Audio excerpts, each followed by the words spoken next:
Hello students. तो हम exact differential equation और reducible to exact differential equation के रिलेटेड एग्जांपल्स देख रहे थे। प्रीवियस कुछ लेक्चर में हमने इंटीग्रेटिंग फैक्टर क्या है, उस इंटीग्रेटिंग फैक्टर फाइंड आउट करने के रूल्स देखे हैं। इसमें पहला रूल आप हम देख चुके हैं, जब M x plus N y non zero है और गिवन डिफरेंशियल इक्वेशन होमोजीनियस है तो इसका इंटीग्रेटिंग फैक्टर जो है 1/m into x plus N into y होता है। फिर M x minus N into y जब नॉन जीरो होता है और गिवन डिफरेंशियल इक्वेशन ऐसे फॉर्मेट में है तो क्या होता है, इंटीग्रेटिंग फैक्टर जो है 1/m into x minus N into y होता है।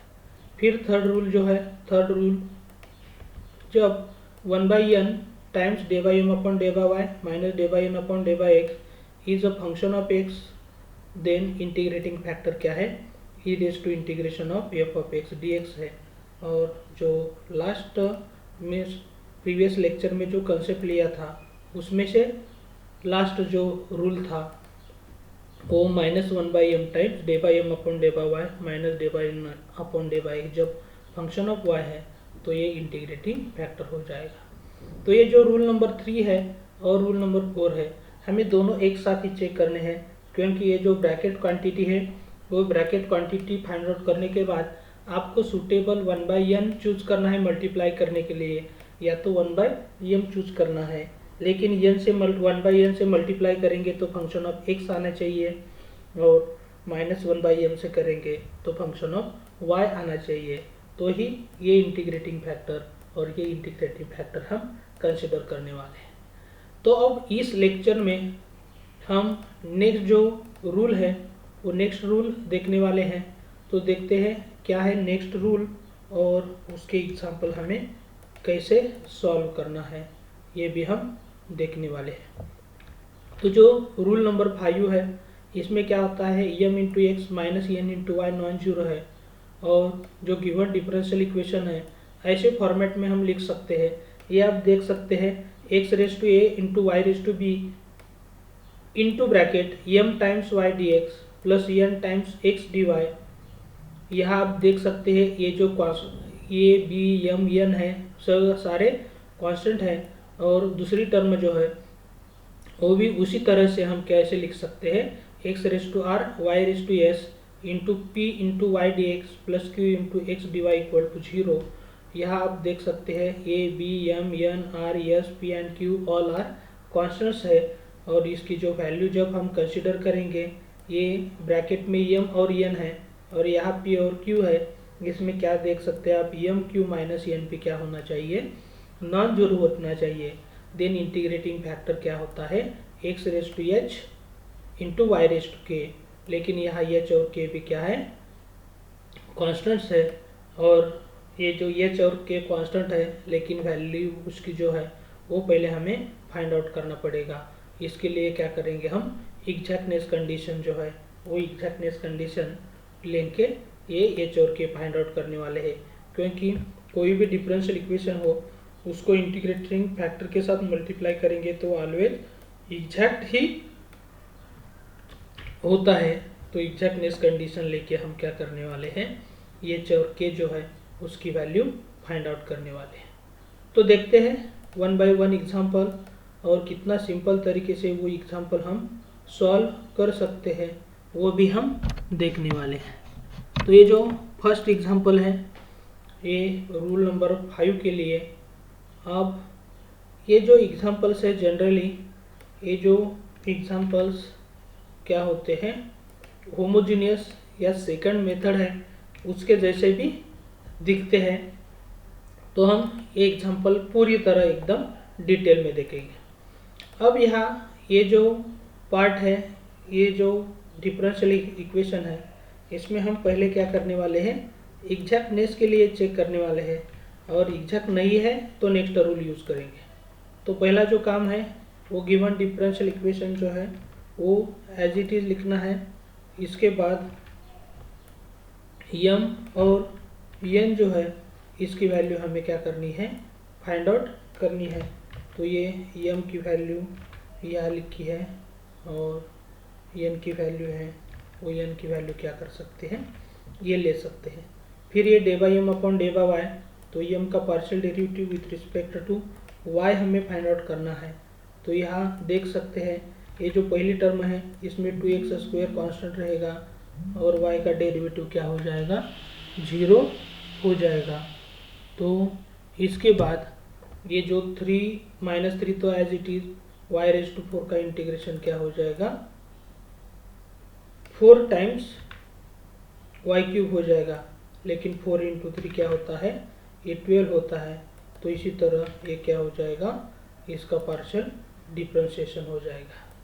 फिर हम क्या करेंगे, ये जो n है n का partial derivative with respect to x लेना है, लेकिन आप यहाँ देख सकते हैं ये जो x³ है x³ का डेरिवेटिव क्या हो जाएगा, 3 टाइम्स x² हो जाएगा। तो ये x² हम क्या करते हैं यहाँ लिखते हैं और ये 3 × 3 क्या हो जाएगा 9, ये ऐसे लिखते हैं। और फिर यहाँ विथ रिस्पेक्ट टू x करेंगे तो ये 2y³ कांस्टेंट रहेगा और x का डेरिवेटिव पार्शियली करेंगे तो वो 1 हो जाएगा। अब ये दोनों को कंपेयर करेंगे, d by M upon d by y और d by N upon d by x, तो ये क्या हो जाएगा, नॉट इक्वल टू हो जाएगा। तो हम क्या कह सकते हैं, given differential equations are is not exact differential equation हो जाएगा। अब नॉन एग्जैक्ट है तो फिर हम थोड़ा सा क्या करते हैं, नॉन एग्जैक्ट है तो ये देख सकते हैं आप, ये होमोजेनियस है तो यहाँ m और n यह जो यहाँ हमने फाइंड आउट किया है, ये यहाँ से क्या कह सकते हैं, m = a पार्ट बोथ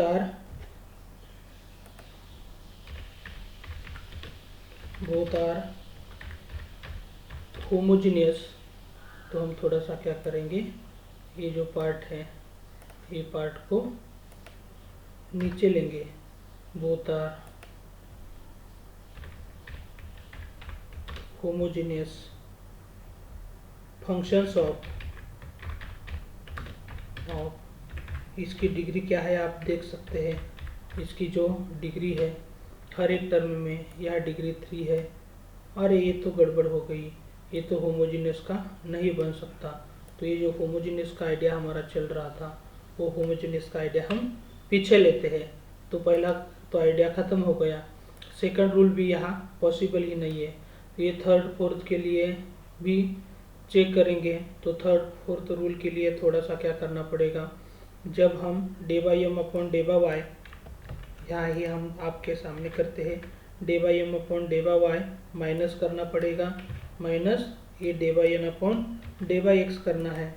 तो देखते हैं ये जो डिफरेंस है वो डिफरेंस क्या आता है। लेकिन ये डिफरेंस भी हम यहाँ देख सकते हैं, ये वैल्यू जो है वो वैल्यू हम फटाफट ले रहे हैं। शायद आपको ये जो वैल्यू है ये वैल्यू आपके सामने है, इसलिए ये ऐसा हो रहा है। सिंप्लीफिकेशन आप भी कर सकते हैं। तो यहाँ जब हम ये एग्जांपल सॉल्व करेंगे फटाफट, तो ये क्या हो जाएगा 9 और ये क्या हो जाएगा 7 टाइम्स -7 टाइम्स x² हो जाएगा, और यह क्या हो जाएगा -14 टाइम्स y³ हो जाएगा। अब यहाँ आप देख सकते हैं -7 तो कांस्टेंट दोनों साइड में हम ले सकते हैं।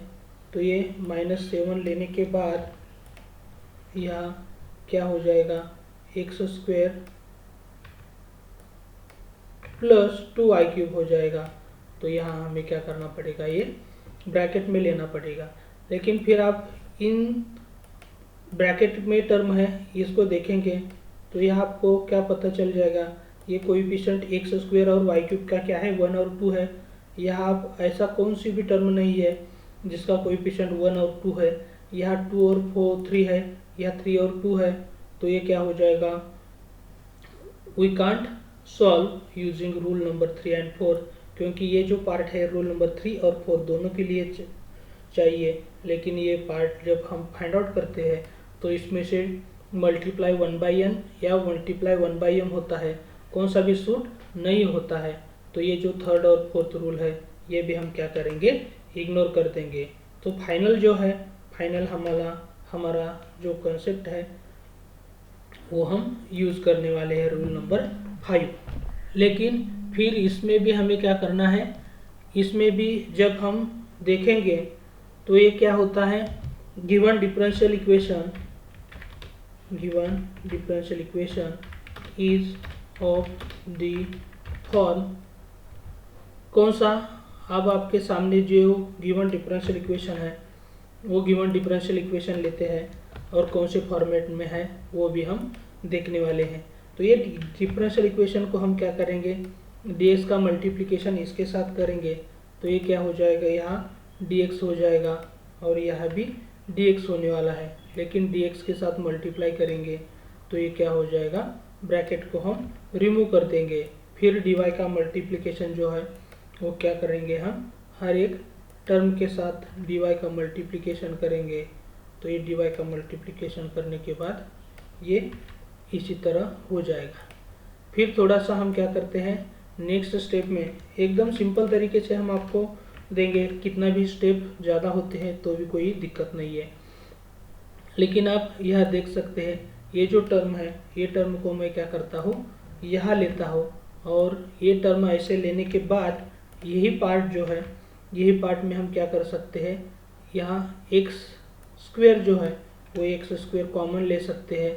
तो यहाँ एक्स स्क्वेयर मैंने यहाँ कॉमन लिया है, लेकिन इस टर्म से एक्स स्क्वेयर को कॉमन लेंगे तो यहाँ क्या हो जाएगा, सिर्फ 3y बचेगा।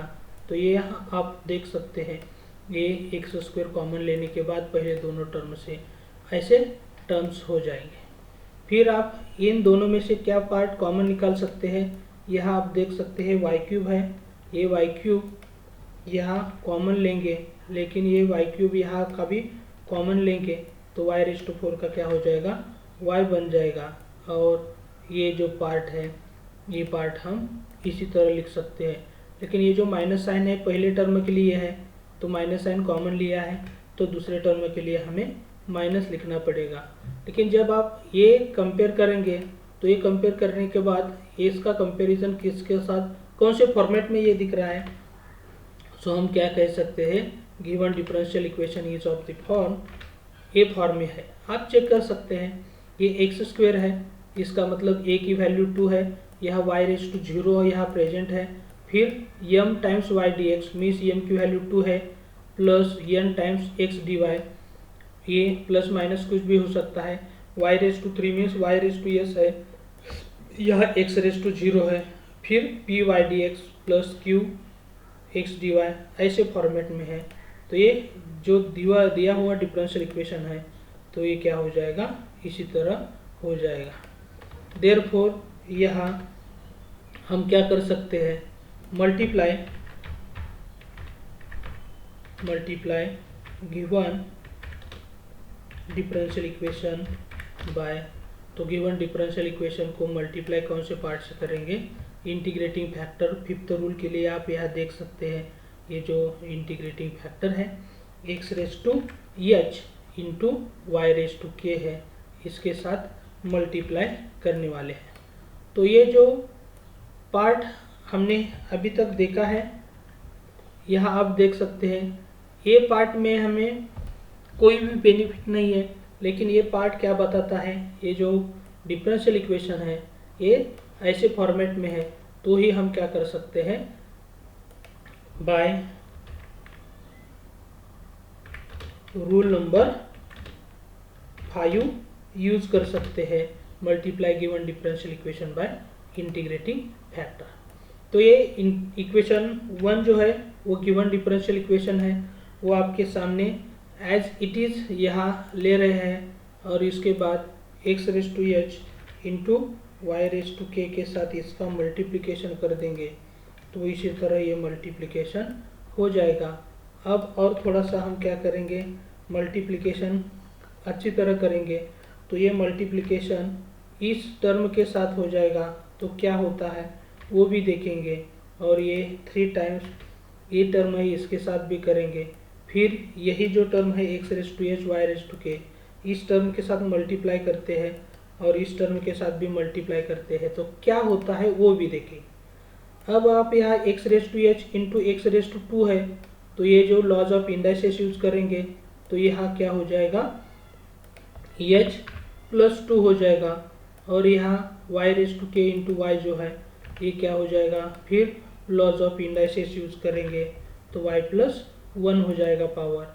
फिर आप यहाँ देख सकते हैं एक्स रेस टू एच है, बाकी y के रिलेटेड क्या है, y raise to k into y raise to four है, वही क्या हो जाएगा, y raise to k plus four हो जाएगा।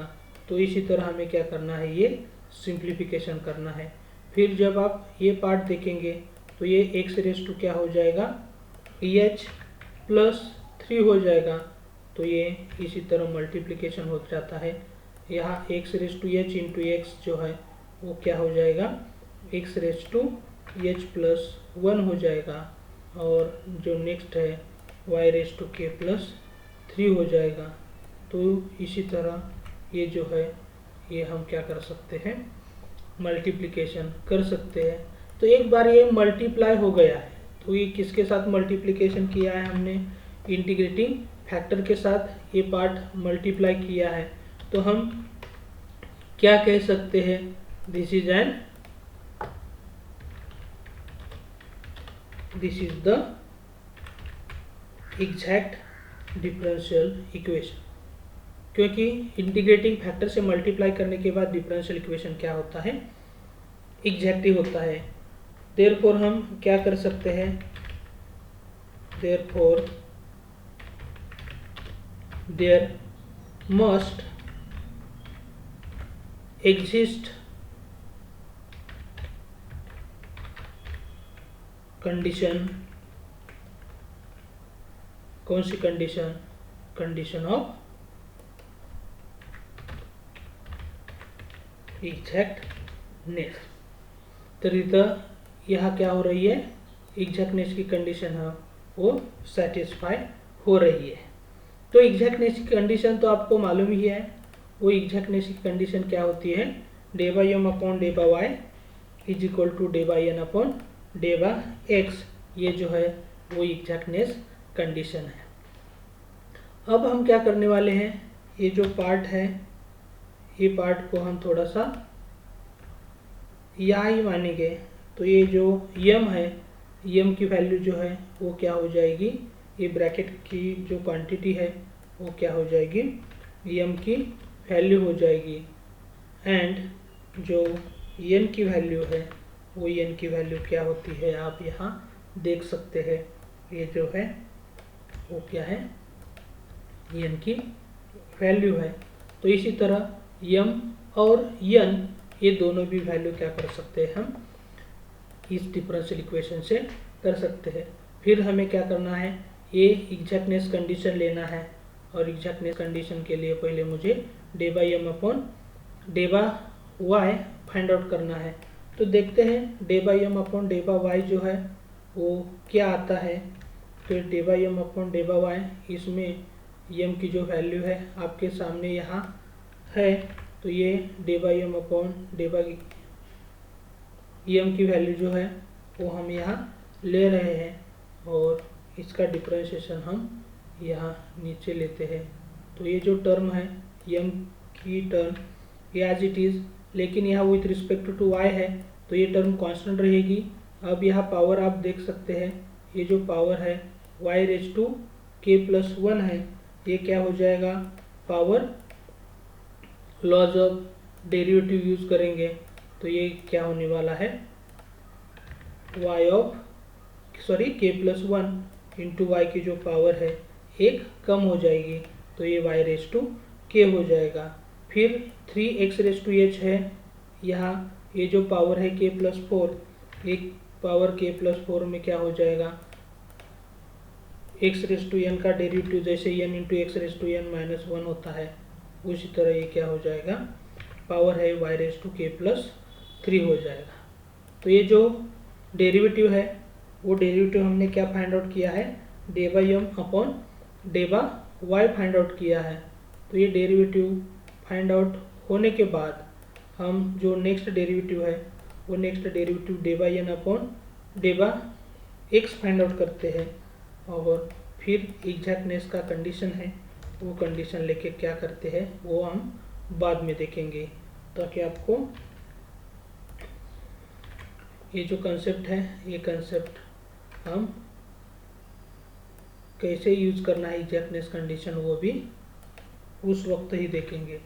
लेकिन यहाँ ये जो पार्ट है इसका differentiation with respect to x लेना है, तो x raise to h plus 3 में क्या हो जाएगा, फिर एक्स रेस टू एन का डेरिवेटिव का फॉर्मूला यूज करेंगे, तो ये जो पावर एच प्लस 3 थी वो आगे आएगी और ये जो पावर है ये कम हो जाएगी, तो x raise to h plus 2 यह वाई रेस टू की कांस्टेंट रहेगा। फिर यह x raise to h plus 1 है, ये जो पावर है वो हम क्या कर सकते हैं, फिर एक्स रेस टू एन का डेरिवेटिव का फॉर्मूला यूज करेंगे। तो इसी तरह ये जो डेरिवेटिव है partial derivative of n with respect to x हम ऐसे ले सकते हैं। तो ये जो एग्जैक्टनेस कंडीशन है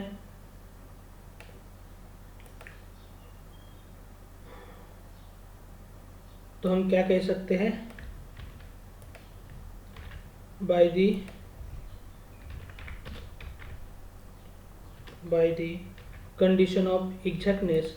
तो ये कंडीशन ऑफ एग्जैक्टनेस है, तो यही जो है वो हम कैसे लिख सकते हैं, दिस पार्ट इम्प्लाइज, तो हम थोड़ा सा इम्प्लाइज जो पार्ट है वो हम नीचे लेके अच्छी तरह कर सकते हैं। तो ये कंडीशन ऑफ एग्जैक्टनेस है, तो ये एग्जैक्टनेस कंडीशन में ये क्या हो जाएगा, d by M upon d by y, ये ऑलरेडी हमने फाइंड आउट किया है, तो ये d by M upon d by y ये यहाँ ले सकते हैं, equal to d by N upon d by x जो है ये पार्ट आपके सामने है, ये d by N upon d by x की वैल्यू यहाँ ऐसे हो जाएगी। अब ये इक्वेट करने के बाद, ये कंडीशन यूज करने के बाद हम क्या करने वाले हैं, इक्वेटिंग बोथ साइड्स। तो इक्वेटिंग बोथ साइड्स करने के लिए थोड़ा सा हमें क्या करना पड़ेगा, इक्वेटिंग बोथ साइड्स। तो इक्वेट करने के लिए आप यहाँ देख सकते हैं ये जो वेरिएबल है x raise to h plus two y raise to k है, यहाँ भी क्या है x raise to h plus two y raise to k है, तो ये वेरिएबल की टर्म पावर सेम है, फंक्शन सेम है, तो इसका मतलब क्या हो जाएगा, इसके जो कोएफिशिएंट है वो कोएफिशिएंट क्या हो जाएंगे, सेम हो जाएंगे। तो ये coefficient equal to right hand side का सेम टर्म्स का ये कोएफिशिएंट सेम हो जाएगा। और उसके बाद दूसरा क्या कर सकते हैं, यहाँ x raise to h y raise to k plus 3 और यहाँ भी सेम ही है, तो ये जो कोएफिशिएंट है माइनस साइन लेके तो ये क्या हो जाएगा, किसके साथ इक्वेट हो जाएगा, ये 2 टाइम्स एच प्लस 1 के साथ हो जाएगा। तो इसी तरह ये जो है ये सिंप्लीफिकेशन हमें करना है, और जो ये दोनों इक्वेशन आते हैं एच और के में, इन दोनों का यूज करके हम क्या कर सकते हैं, एच और के फाइंड आउट कर सकते हैं। तो देखते हैं कैसे फाइंड आउट करना है। इस 2 का मल्टीप्लिकेशन किसके साथ हो जाएगा, ब्रैकेट के साथ हो जाएगा, तो ये 2k प्लस 2 हो जाएगा, लेकिन एक बार मल्टीप्लाई करते हैं तो मल्टीप्लाई करने के बाद ये ब्रैकेट को हम रिमूव कर देंगे। फिर 3 का मल्टीप्लिकेशन एच प्लस 3 के साथ हो जाएगा, तो 3h प्लस 9 हो जाएगा, और इस पार्ट का जब हो जाएगा तो ये -3 इंटू के जो है वो -3k बनेगा, और +4 के साथ करेंगे तो ये क्या हो जाएगा, -12 बन जाएगा। फिर ये आप देख सकते हैं ये जब हम सिंप्लीफाई करेंगे तो 2h प्लस 2 हो जाएगा। तो इसी तरह ये जो सिंप्लीफिकेशन है ये सिंप्लीफिकेशन हमें करते रहना है। फिर हम क्या करेंगे, ये जो पार्ट है 3h ये 2k है, दूसरे साइड में जाएगा तो यह क्या हो जाएगा, माइनस टाइम्स 2k हो जाएगा, और ये +9 है वो +9 इस साइड में जाएगा तो -9, और ये +2 ये क्या हो जाएगा, -7। लेकिन हम थोड़ा सा क्या करते हैं, इसका दोनों का साइड भी चेंज कर देते हैं तो ये क्या हो जाएगा, आपके सामने चेंजेस कर रहे हैं। ये 3h minus 2k is equal to -7 हो रहा है। उसी तरह हमें क्या करना है, ये 2h ये -3k है वो दूसरे साइड में जाएगा तो ये क्या हो जाएगा +3k हो जाएगा, और ये +2 है वो +2 इस साइड में जाएगा तो ये क्या हो जाएगा -2 हो जाएगा। लेकिन ये क्या होने वाला है -14 होने वाला है। तो हम थोड़ा सा क्या करते हैं, ये h और k के टर्म जो है वो लेफ्ट हैंड साइड में लेंगे और ये जो -14 था वो -14 को हम क्या करेंगे राइट हैंड साइड में शिफ्ट करेंगे। तो इसी तरह ये जो दोनों इक्वेशन हैं वो दोनों इक्वेशन हो सकते हैं। फिर हम थोड़ा सा क्या करेंगे, h और k फाइंड आउट करने के लिए ये इक्वेशन है इसे हम 3 से मल्टीप्लाई करते हैं और इस इक्वेशन को 2 से मल्टीप्लाई करते हैं। तो 3 से मल्टीप्लाई करने के बाद ये 9 हो जाएगा, ये हो जाएगा 6, ये हो जाएगा 3 से मल्टीप्लाई करने के बाद 21, और इस पार्ट को पूरी तरह 2 से मल्टीप्लाई करना है तो ये 2 इंटू 2 क्या हो जाएगा 4 हो जाएगा, ये हो जाएगा 6 और 2 से मल्टीप्लाई करेंगे तो 28 हो जाएगा। अब यहाँ आप देख सकते हैं ये जो पार्ट है इसमें क्या हो जाएगा, यही पार्ट हम जब कंसिडर करेंगे तो ये क्या हो जाएगा -6k राइट हैंड साइड में जाएगा तो ये क्या हो जाएगा +6k हो जाएगा। लेकिन ये -21 जब हम लेफ्ट हैंड साइड में लेंगे तो ये क्या हो जाएगा +21 हो जाएगा। तो ये +6k की वैल्यू हम कहाँ पुट कर देंगे, पुट इन, तो यहाँ हम लिख ही रहे हैं पुट दिस वैल्यू इन, कहाँ पुट करनी है 4h + 6k इसमें पुट करनी है। तो देखते हैं ये जो 6k है 6k के जगह हमें क्या करना है 9h + 21 पुट करना है। तो ये 9h + 21 भी पुट किया है। थोड़ा सा फटाफट हमें क्या करना है सिंप्लीफाई करना है। तो देखते हैं 9h प्लस ये क्या हो जाएगा 13h हो जाएगा। तो ये क्या होने वाला है +21 है वो राइट हैंड साइड में जाके क्या हो जाएगा -21 हो जाएगा। और थोड़ा सा सिंप्लीफाई करना बाकी है तो ये क्या हो जाएगा -49 हो जाएगा। तो ये -49 ये सम हो जाएगी। और h की जो वैल्यू जब हम लेंगे तो ये 13 क्या हो जाएगा 13 यहाँ से जाके यहाँ डिवाइड हो जाएगा। तो ये क्या हो गया है -49/13, ये क्या हो गई है h की वैल्यू हो गई है। अब ये h की वैल्यू हम कहाँ पुट करेंगे, आप यहाँ देख सकते हैं ये जो h की वैल्यू है वही h की वैल्यू हम कहाँ पुट करेंगे, इस पार्ट में करेंगे 6k ये जो है। तो h की वैल्यू ये पुट करने के बाद आपको ये h के जगह मुझे क्या करना पड़ेगा, ब्रैकेट देखिए ये जो वैल्यू है वो वैल्यू को लिखना है। इसलिए मैं थोड़ा सा क्या करता हूँ, ये जो टर्म का है सिंप्लीफिकेशन अच्छी तरह लिखने के लिए ये कर रहा हूँ। अब ये जो पार्ट होने वाला है ये क्या हो जाएगा 49 490 माइनस ये क्या हो जाएगा 4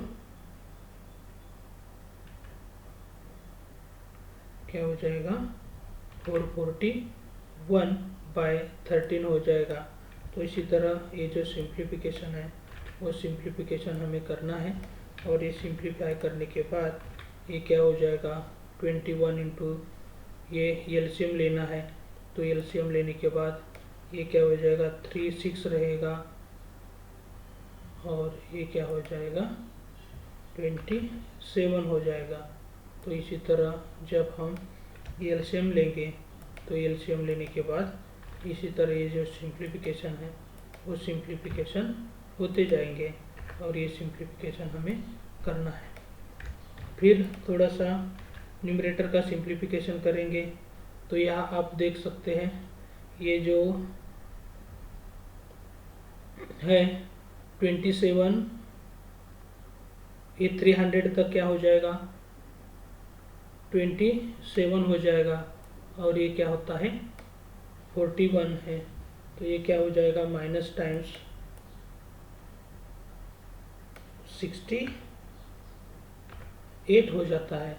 तो इसी तरह ये जो सिंप्लीफिकेशन है वो सिंप्लीफिकेशन भी हमें क्या करना है अच्छी तरह करना है। और ये सिंप्लीफिकेशन करने के बाद हम क्या कर सकते हैं, यहाँ से 2 कैंसिल करते हैं तो ये 34 हो जाएगा। तो ये क्या हो जाएगा 3 हो जाएगा। और ये के लिए हम फाइंड आउट करेंगे। तो के लिए फाइंड आउट करने के लिए क्या हो जाएगा ये 39 हो जाएगा। तो ये के की वैल्यू हम माइनस ऑफ के हो जाएगा माइनस ऑफ 34/39, ऐसे के की वैल्यू हो जाएगी। और यही के की वैल्यू हम कहाँ यूज़ करेंगे, ये के जब हम करेंगे तो ये जो इंटीग्रेटिंग फैक्टर जब हमने लिया था कहाँ लिया था, ये इंटीग्रेटिंग फैक्टर हो जाएगा। तो ये इंटीग्रेटिंग फैक्टर जो है वो integrating factor x⁻h into y⁻k है। इसमें हम क्या करेंगे, जो h की वैल्यू है वो h की वैल्यू हम ये आपके सामने देख सकते हैं -49/13 है।